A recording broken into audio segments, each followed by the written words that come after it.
جهت اجرای دستور سپارش‌های رهبریت عالی دولت و حکومت راجع به تأسیس کتابخانه در نزد مؤسسه و کارخانه‌های دولتی با تشبث کمیته تلویزیون و رادیو نزد حکومت جمهوری تاجیکستان از جانب مسئولین مرکز تکنیکی تلویزیون و رادیو برای کارمندان تلویزیون تاجیکستان، مؤسسه دولتی جهان‌نما و مرکز تکنیکی یک کتابخانه نو زمانوی با تعداد زیاده از 5000 کتاب ساخته مورد استفاده قرار داده شد.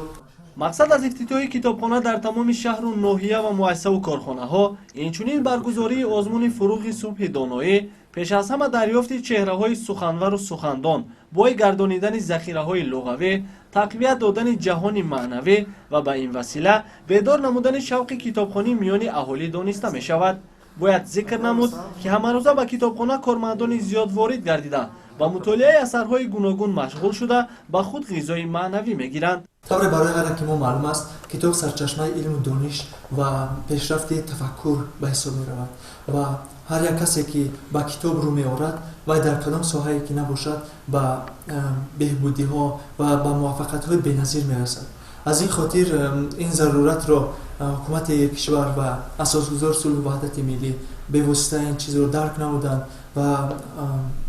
پیشنهاد نمودند که آزمون فروغ صبح دانایی کتاب است هر سال یعنی